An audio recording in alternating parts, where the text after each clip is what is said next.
सभी का स्वागत है आपके अपने चैनल स्वरान एकेडमी क्लासेस पर। यहाँ हम बात करेंगे उत्तर प्रदेश शिक्षा सेवा चयन आयोग स्थापना की, क्योंकि उसके लिए एक नोटिफिकेशन जारी कर दिया गया है 13 दिसंबर 2023 को, और उसमें सारी चीज़ों को स्पष्ट तरीके से कह दिया गया है कि इसकी स्थापना कहाँ होगी, कहाँ इसका मुख्यालय रहेगा, क्या क्या चीज़ें होंगी, कैसे गठन हुआ है। इन सभी मुद्दों पर एक एक चीज़ पर इन्होंने क्लियर कट पूरा का पूरा जो है नोटिफिकेशन जारी कर दिया गया। अब अगला जो है इसका वार्षिक कैलेंडर और बाकी चीज़ें आनी बाकी। देखिए, ये सूचना जारी की गई 13 दिसंबर 2023 को। आप सभी लोगों ने, हो सकता है ये पीडीएफ आप सभी के मोबाइल तक पहुंच चुकी हो। इसमें उत्तर प्रदेश शिक्षा सेवा चयन आयोग अधिनियम 2023 यानी उत्तर प्रदेश अधिनियम संख्या 15 सन 2023 धारा 3 के उपधारा के अधीन चीज़ें कहा गया कि उत्तर प्रदेश शिक्षा सेवा चयन आयोग का जो मुख्यालय है वो प्रयागराज में होगा। यानी ये इसका मुख्यालय होगा वो प्रयागराज में होगा, वहीं से सारी चीज़ें संचालित होंगी, इसकी स्थापना करती है। ये चीज़ें क्लियर कर दी गई। अब इसके सदस्यों और बाकी चीज़ों के बारे में डिटेल में दिया गया कि राज्यपाल अग्रेतर ऐसे व्यक्ति जिनका अध्यक्ष के रूप में नियुक्त करती है, ये चीज़ें बताई गई। फिर सदस्यों के बारे में बताया गया।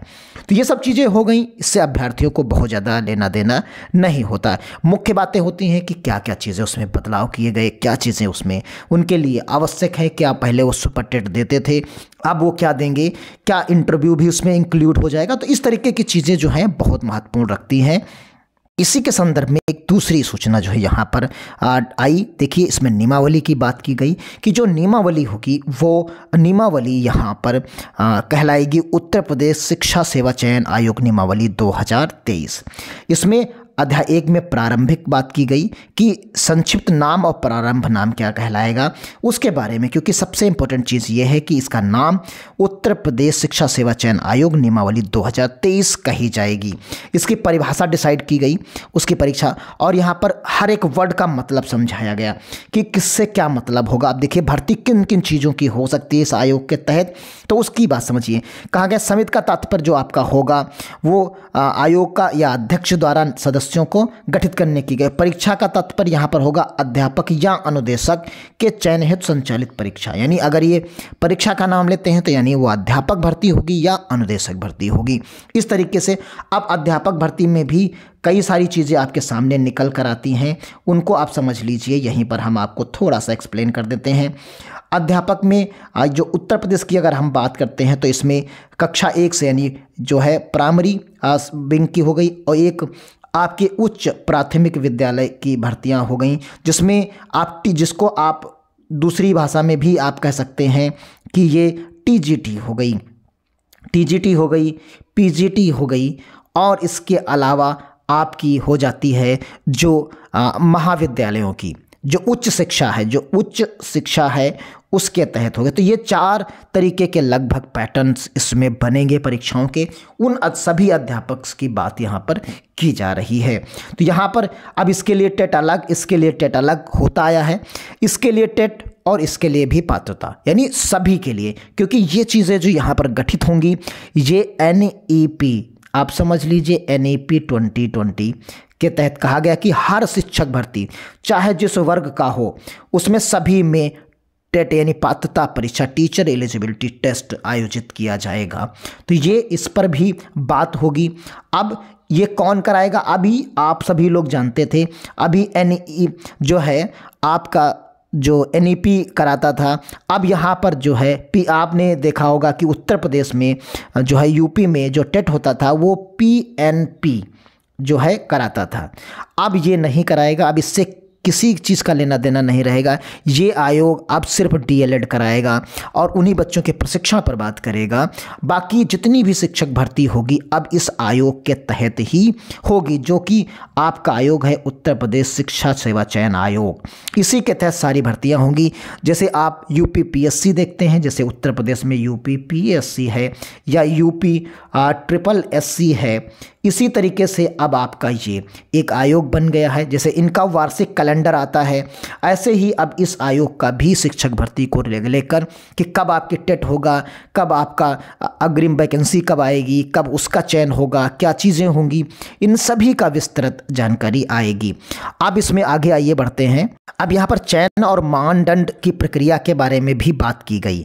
जो चयन और मानदंड प्रक्रिया है उन पर भी बात की गई कि उनमें अभी केवल वही बात हो रही है कि कर्मचारियों का गठन और उनके कौन सी चीज़ें क्या करेगा, कौन सा व्यक्ति क्या करेगा, उस पर ये पूरी की पूरी नोटिफिकेशन है। देखिए, इन आयोग की जो बैठक और संचालन प्रक्रिया है उसके लिए दिन निर्धारण किया गया कि इस आयोग की कब कब बैठकें होंगी, यानी आपको किस दिन उसकी अपडेट लगभग मिल जाया करेगी उसके अगले दिन। तो इन्होंने कहा कि अगर आयोग की बैठक साधारणतः क्या प्रत्येक मंगलवार को होगी, यानी हर हफ्ते मंगलवार को होगी, यानी आपको मंगल के बाद यानी बुधवार को सूचनाएं मिलने की या मंगल की शाम तक सूचनाएं मिलने की पूरे आसार रहेंगे आयोग से। पूरे हफ्ते साइलेंट जोन में रह सकता है, लेकिन मंगलवार को ये एक्टिव होगा। आप समझ जाइए, अगर उस दिन कोई कारण होता है, कार्य दिवस नहीं होता है, तो मंगलवार के ठीक अनुवर्ती यानी अगले दिन यानी बुधवार को इसकी होगी, यानी छुट्टी का अगला दिन जो होगा आपका वर्किंग डे होगा उस दिन होगी। तो यानी आप ये मान के चलिए हर मंगलवार बुधवार में हफ्ते में कोई ना कोई बैठक या कोई ना कोई चीज़ होगी जो आपको एक अग्रिम सूचना लेकर आपके लिए आएगी, जिस पर आपकी योजनाएं तैयार होंगी। तो यानी आप इस पर नज़र बना सकते हैं और उसी के हिसाब से अपनी स्टडी का पैटर्न जो है चुन सकते हैं। अब देखिए, लिखित परीक्षा के संदर्भ में जो बात कही गई, तो ये परीक्षा समिति होगी, उसकी शक्तियाँ होंगी, वो परीक्षाओं का संचालन कराएगी, ये सारी चीज़ें होंगी। फिर उसके बाद यहाँ पर जो डिटेल दी गई वो इंटरव्यू को लेकर दिया गया कि इंटरव्यू का गठन भी करेगी, यही सारी चीज़ें इंटरव्यू का गठन किया जाएगा। अब इसमें सवाल उठता है जो प्राइमरी विंग है, यानी प्राइमरी कक्षा 1 से लेके 5 तक की जो भर्ती होती है उसमें क्या होता था, पहले सुपर टेट होता था, यानी बीच में क्या हो रहा था, सुपर टेट हो रहा था, और आपके पास टेट होने के बाद आप सुपर टेट देते थे, कोई भी इंटरव्यू नहीं होता था। तो वो बाकायदा यहाँ पर भी लागू रहेगा, उसमें किसी भी प्रकार का बदलाव नहीं होगा, यानी पूरी अभी संभावनाएं हैं उसकी कि ये बदलाव नहीं होगा, क्योंकि इसमें सुपर टेट की जगह पर इसका नाम बदल जाएगा। सुपर टेट ना होकर कोई लिखित परीक्षा होगी और गुणांक की संभावनाएं कम हैं। गुणांक अब जो आपका होगा, जो गुणांक आप जो है 40%, 10% जोड़ते थे, ये ख़त्म हो जाएगा। यानी अब सिर्फ और सिर्फ लिखित परीक्षा पर ही बात होगी, क्योंकि अब आयोग का गठन हो गया है, वो अपना लिखित परीक्षा के टर्म्स में करेगा। और जो बाकी जैसे टीजीटी, पीजीटी या उन पे आगे वाली, जैसे टीजीटी तक इंटरव्यू नहीं है, फिलहाल रूल के तहत नहीं है और उसमें संभावनाएं भी नहीं हैं, तो पीजीटी की जो बात की जाएगी या उससे आगे की परीक्षाओं की बात की जाएगी, उसमें जो है 90% लिखित होगा और 10% आपका जो है करीब इंटरव्यू होगा। तो ये इंटरव्यू हो गया और टोटल का जो 90% होगा स्कोर, उसमें आपके जो मार्क्स लिखित परीक्षा में आएंगे उन्हें ऐड किया जाएगा। इस प्रकार से उसकी मेरिट बनेगी, आपके लिखित परीक्षा से 90% और 10% आपका इंटरव्यू के मार्क्स वो ऐड करके आपकी मेरिट बना दी जाएगी। कि यहाँ पर जो 30(1) में दी गई है आप उसे समझ लीजिए, चयन प्रक्रिया किस प्रकार होने वाली है। तो ये आपके लिए सबसे इम्पोर्टेंट बात है जिस पर आपको सोचना और विचार करना चाहिए। आयोग पत्रों की समीक्षा करेगा और अध्यापक अथवा अनुदेशक पद के लिए संबंध में लिखित परीक्षा का आयोजन करेगा। लिखित परीक्षा क्या होगी, 2 घंटे की कालावधि का एक वस्तुनिष्ठ प्रश्न के तहत होगा। यानी कितने घंटे की होगी, 2 घंटे की होगी और वस्तुनिष्ठ प्रश्न पत्र होंगे। यानी कितने, 2 घंटे की आपकी जो परीक्षा होगी वो 2 घंटे की होगी, यानी 2 घंटे की आपकी परीक्षा होगी। और उसमें क्या होंगे, MCQ टाइप के क्वेश्चंस होंगे। MCQ यानी जैसे ऑब्जेक्टिव टाइप के क्वेश्चंस आते थे, इसमें क्या क्या आपकी चीज़ें होंगी देख लीजिए, उसके बारे में भी बात की गई। सामान्य ज्ञान से संबंधित और संबंधित वैकल्पिक प्रश्न, यानी जो आपकी जिस चीज़ के लिए हो रही होगी, शिक्षक से तो टीचिंग से रिलेटेड होगा। और उसके बाद कहा गया लिखित परीक्षा के पूर्णांक का 90% और 10% आपका जो है इंटरव्यू के लिए होगा। जहां साक्षात्कार नहीं होगा वहां लिखित परीक्षा पूर्णांक का 100% अंक होगा। यानी अब आप समझ लीजिए, जो प्राइमरी की हम बात कर रहे हैं, प्राइमरी का ज़्यादा फोकस आप समझ रहे होंगे, जो कक्षा 1 से लेकर 5 तक है। तो यहाँ पर इंटरव्यू नहीं होता है और टीजीटी में भी इंटरव्यू उत्तर प्रदेश में नहीं होता है। तो इन दोनों में जो चीज़ें होंगी वो 100% जो है लिखित ही होगा। इसमें गुणांक और मेरिट किसी भी प्रकार की बनने की बात नहीं कही गई है। तो देखिए यह चीज़ें पूर्णांक का निर्धारण आयोग द्वारा किया जाएगा। लिखित परीक्षा के आयोजन के लिए यथासंभव जिला मुख्यालयों पर ही केंद्रों का निर्धारण किया जाएगा। जो परीक्षा केंद्र हैं, परीक्षा केंद्र वो आपके जिले पर ही होंगे। मानदेय और निरीक्षकों को मानदेय दर और बाकी चीज़ें उनके लिए हो गई। जो आपके लिए मुख्य बात क्या हो गई कि 2 घंटे का आपका प्रश्न पत्र होगा, उसमें जिनमें इंटरव्यू होता है उसके 90% और 10% इंटरव्यू, और जिनमें नहीं होता उसमें 100% पूरा का पूरा जो है आपका लिखित परीक्षा ही होगा, यानी गुणांक आपका नहीं होगा। जो 10% हाई स्कूल का, इंटर का 10%, और आप क्या करते थे 10% हाई स्कूल का आप 10% लेते थे और 12th क्लास का क्या लेते थे 10% लेते थे, और ग्रेजुएशन का जो स्नातक या बीए या बीएससी इस तरीके के जो ग्रेजुएशन करते थे आप उसका भी आप लेते थे, और फिर डीएलएड का लेते थे। तो इस तरीके से जो बनता था वो ख़त्म होकर अब सीधा परीक्षा लिखित परीक्षा परीक्षा केंद्र नियुक्ति और कार्मिक विभाग शासनादेश के तहत स्नातक और स्नातकोत्तर महाविद्यालयों के प्रधानाचार्य पद चयनित लिखित परीक्षा, शैक्षिक प्रदर्शन सूचक और साक्षात्कार के अंकों का समायोजन किया जाएगा।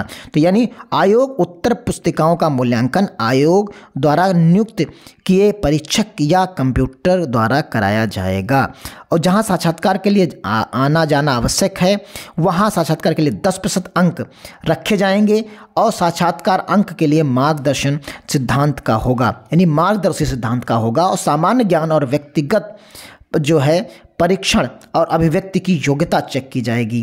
दृष्टिगत साक्षात्कार के अंक दिए जाएंगे। लिखित परीक्षा के उत्तीर्ण अभ्यर्थियों में से साक्षात्कार जितने लिखित में से मान लीजिए जिनमें इंटरव्यू होना है उनमें से क्या होगा 3 से 5 गुना कुल रिक्तियों की संख्या के अनुसार बुलाए जाएंगे।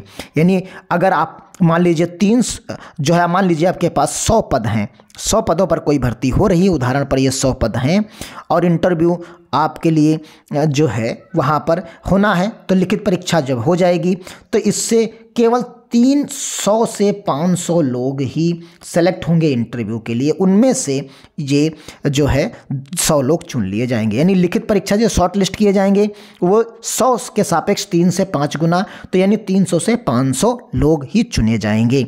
साक्षात्कार बोर्ड का विशेषज्ञों का परामर्श आधार पर ही अंक साक्षात्कार बोर्ड देगा, यानी ये सारी चीज़ें इनमें क्लियर कर दिया गया। अध्यापक अथवा अनुदेशक के जिन पदों पर साक्षात्कार लिया जाना आवश्यक है उनमें आयोग लिखित परीक्षा और साक्षात्कार के प्राप्त हुए अंकों को जोड़कर, और जहां केवल लिखित परीक्षा होना है उनमें आयोग मात्र लिखित परीक्षा के प्राप्त अंकों के आधार पर ही विज्ञापन के सापेक्ष मेरिट के क्रम में निकाल देगा। तो यहाँ पर आप देख लीजिए सबसे चीज़ें जो हैं क्लियर कट आप देख पा रहे होंगे, यही मुख्य बातें जो आपके लिए हैं। बाकी तो पेज 76 हैं, इसमें उनका कोई आपके लिए यानी यूज़फुल नहीं है। तो ये इंपॉर्टेंट चीज़ें हैं जो हमने आपको इस पर्टिकुलर वीडियो में बताई हैं। ये आप ज़्यादा से ज़्यादा लोगों तक पहुंचा सकते हैं और कन्फ्यूजन्स आप दूर कर सकते हैं। यानी और ये हम बता दें कि लिखित परीक्षा आपकी प्राइमरी विंग में, और जो पीआरटी आप जिसको कहते हो पीआरटी की परीक्षा जो होती है उत्तर प्रदेश में पीआरटी की, वो उसमें नहीं होता और टीजीटी में नहीं होता। उसके बाद ये तो यहाँ पर पूरा लिखित परीक्षा 100% पर ही आयोजित अब लिखित आयोग में होगी। तो ये चीज़ें क्लियर हैं, और दोनों किससे अंकों का समान होने पर अनिवार्य अर्हता का अधिकतम प्रतिशत या पीएचडी या जेआरएफ, जैसे मान लीजिए आपने लिखित परीक्षा में दिया और उसमें क्या हो गया कि आपके मार्क्स सेम आ गए, मान लीजिए आपके 90 नंबर जो है लिखित परीक्षा में आ गए, पीआरटी के लिए आप बैठ रहे थे, फिर 2 लोगों के 90 नंबर आ गए क्योंकि सेम हो सकते हैं, तो फिर आपके जो टेट है उसके जिसके ज़्यादा मार्क्स होंगे वो आपसे आगे हो जाएगा। तो इस तरीके से आप देख सकते हैं साक्षात्कार अनिवार्य अर्हता के प्रतिशत अंक समान है तो अभ्यर्थी का नाम जो आयु और बाकी नाम और आयु के अनुसार उसकी गणना की जाएगी। चयन अभ्यर्थियों के नामों की सूचना जो है सापेक्ष के अनुसार रहेगी। तो ये चीज़ें यहाँ पर आप देख रहे होंगे कि इम्पॉर्टेंट चीज़ें जो हमने आपको डिस्कस करके बताई हैं। इसके फार्म शुल्क कितनी होगी तो उसके बारे में आयोग डिसाइड करता रहेगा अपने अपने समय के हिसाब से। परीक्षा शुल्क ऑनलाइन अथवा आयोग के सचिव को दे रेखांकित पोस्टल ऑर्डर या बैंक ड्राफ्ट के माध्यम से या जैसा आयोग द्वारा सविस्तारित वर्णन किया जाएगा। ये आयोग पर छोड़ दिया गया है कि परीक्षा की जो शुल्क होगी, जो आप फॉर्म भरेंगे उसकी कितनी शुल्क होगी, ये आयोग समय समय के हिसाब से अपना जारी करता रहेगा। बाकी आइए कुछ हम न्यूज़पेपर में जो आज निकला है उसकी भी बात कर लेते हैं। शिक्षक भर्ती में 90% अंक लिखित और 10% इंटरव्यू के। तो इस तरीके से हमने चीज़ों को आपको पहले एक्सप्लेन कर दिया, वही चीज़ इसमें भी निकली हुई है, लेकिन जिनमें इंटरव्यू नहीं होना उनमें नहीं होगा, जैसे पीआरटी और टीसीटी। लेकिन आपका गुणांक पर असर उसका पड़ेगा। शिक्षक भर्ती में 90% अंक लिखित परीक्षा के होंगे। इस तरीके से इन्होंने बड़ी बड़ी हेडिंग्स बनाई है। प्राथमिक स्कूलों में शैक्षिक योग्यता के नहीं जोड़े जाएंगे, जैसे हमने एकेडमिक में आपको बताया कि एकेडमिक अब नहीं जोड़ा जाएगा। शिक्षक भर्ती में साक्षात्कार के होंगे 10% अंक। तो ये चीज़ें यहाँ पर क्लियर हैं, जो आपने इस तरीके से बड़ी हेडिंग सिर्फ इन्हीं पर निर्धारित की गई है। और डिटेल जो हमने आपको बताया, 3 वर्ष में चयन प्रक्रिया शुरू ना होने पर विज्ञापन रद्द कर दिया जाएगा। तो इस तरीके से चीज़ें हैं, उसके अपने अपने अधिकार क्षेत्र हैं, उसी अधिकार के तहत चीज़ें होंगी। तो मिलते हैं अगली अपडेट के साथ। अगर वीडियो अच्छा लगा तो शेयर जरूर करिएगा। मिलते हैं अगली अपडेट के साथ, तब तक के लिए धन्यवाद। जय हिंद, जय